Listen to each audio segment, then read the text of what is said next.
So this week, you guys are going to learn how to access APIs and process data.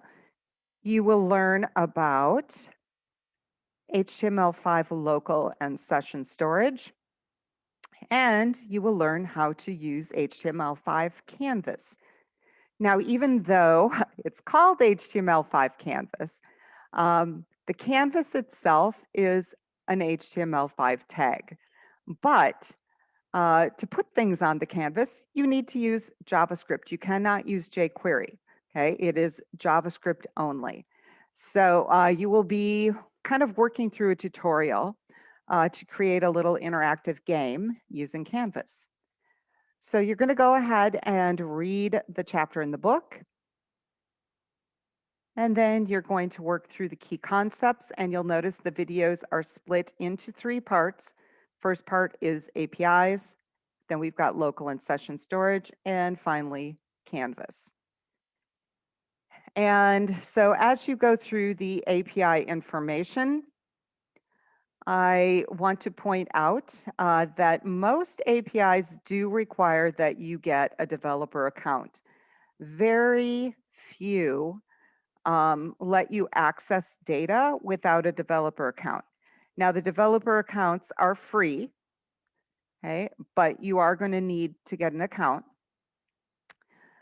And if that makes you uncomfortable, then you can simply use Google Charts.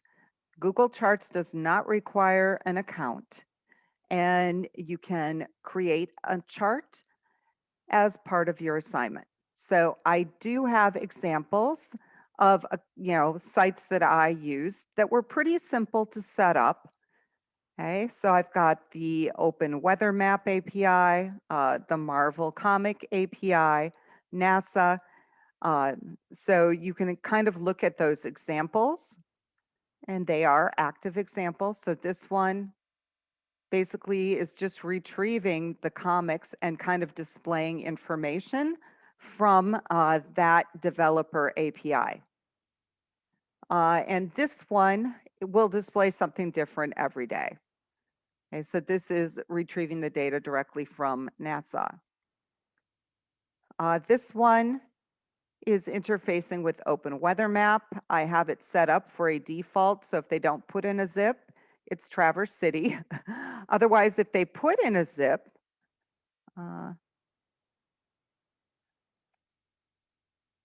okay, it will show, whatever city they put in.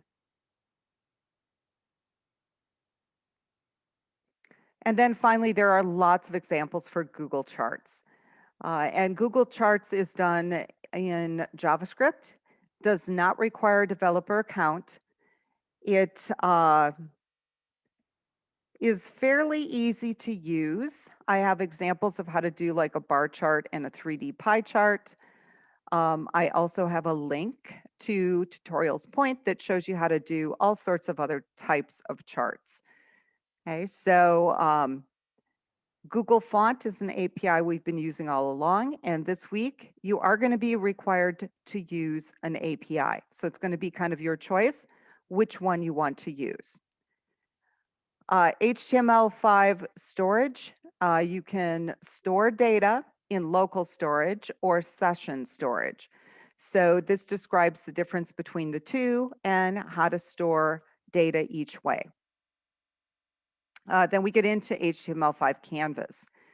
So the canvas is almost like a canvas that you would paint on or draw on. And so the commands basically are how to set up the canvas itself and how to render drawings on the canvas. So, how do you draw a straight line? How do you do a rectangle? Okay, so how do you do more complicated designs? So I've got the code and the example included. So you can see how to draw all sorts of things in Canvas. Okay, so this is basically where you're going to learn this information. You can literally copy and paste this code and view it in your browser because it will work. Here's kind of a cool little Pac-Man takeoff.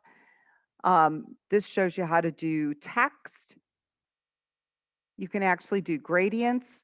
And then at the bottom, I have links to all sorts of other things you can do with Canvas. For your programming assignment, the first task is going to be to create a logo using Canvas. So I did a little kite. You're going to have some text. And then you're going to have some shapes. So you need some kind of logo that includes a circle or a curved shape, a rectangle and a triangle, and other filled or stroked text. So you'll see I did 2 triangles and I did circles. So you guys are going to need to do something similar. And here is the code I used to create this. And I know it looks like a lot of code, but you can see that most of this is just copied and pasted to get the circles. And then I just had to reposition them a little bit. So your logo is going to be different than mine. Okay, so this is just an example. You guys are going to create your own. Then exercise 2, you're going to create a form that stores 4 pieces of information in local storage. Okay, so I kind of define the files that you're going to have to create. This is kind of the processing that you're going to have to do. Now, I don't care what 4 pieces of information you store. This is just an example. You can see I'm storing first name, last name, email, and phone. So, you certainly can store the same thing, or you guys can store something different. You will notice that after the information is stored, it kind of reroutes to a confirmation page. Okay, so when the form is submitted is when it's going to go through this code, and then it goes to a confirmation page. So I've got the examples linked right in here. So you can see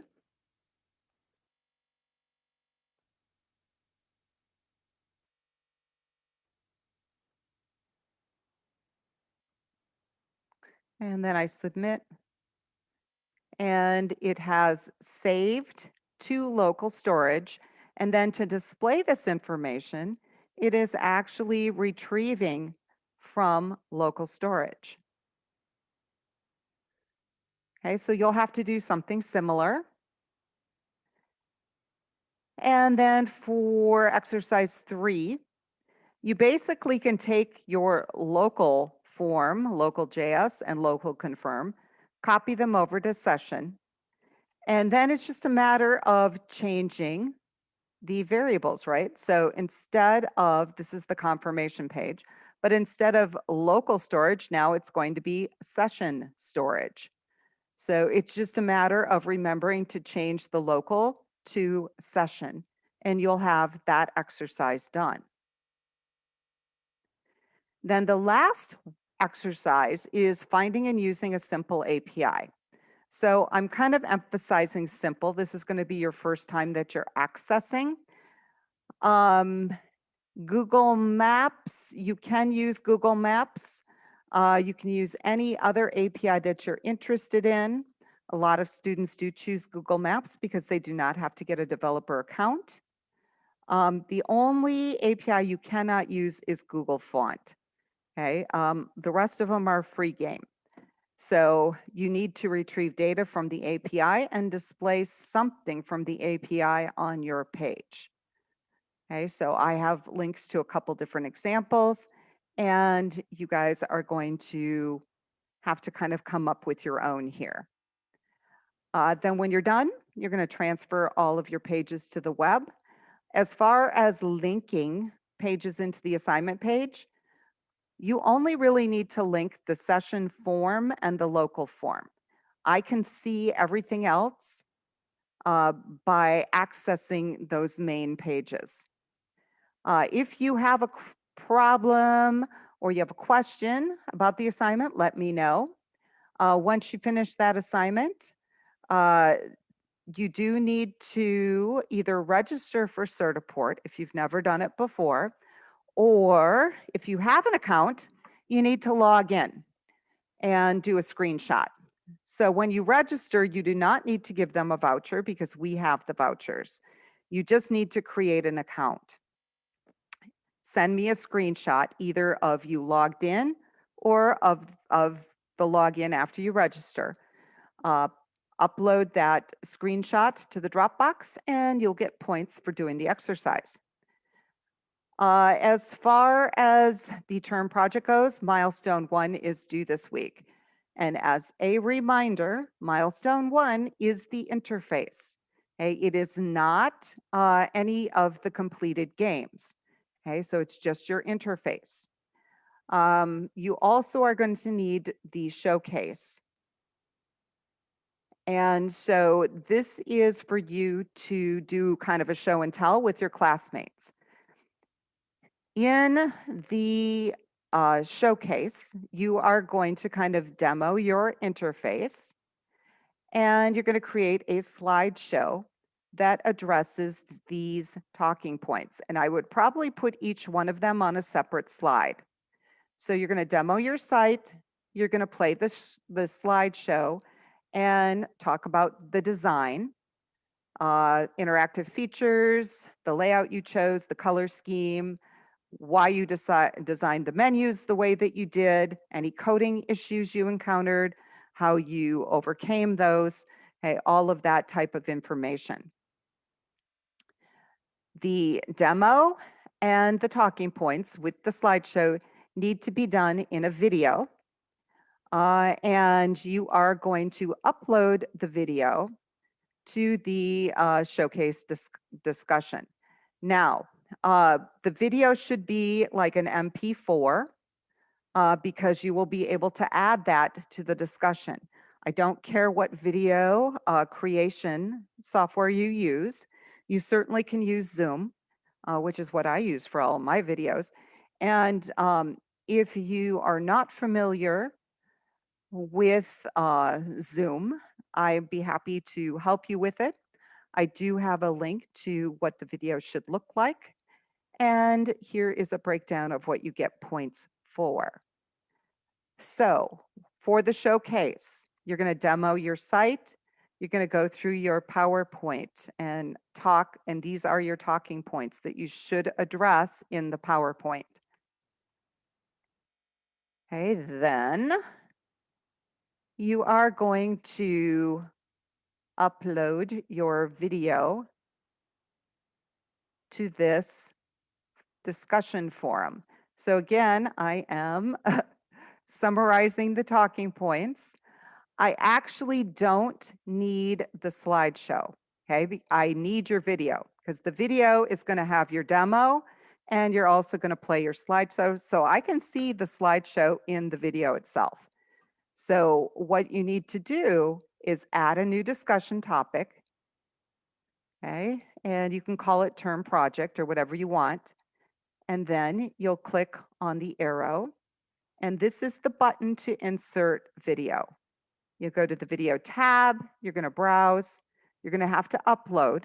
So you're going to have to choose file, but you're going to upload that video. And then you'll post to the forum. Then within the next week, your classmates are going to look at everybody's videos and they will reply. So that is what the showcase is all about.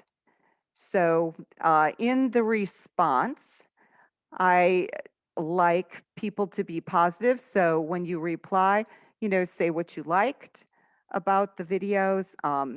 If you have any suggestions for color or anything that might make it look even better than it does, feel free to share that with your classmates because this is about sharing and helping each other. So that is what the discussion is all about. And that is pretty much what we are working on this week. If you run into problems or if you have any questions, please let me know. And I hope you have fun with this. I look forward to seeing all of your term project interfaces. Have a great week.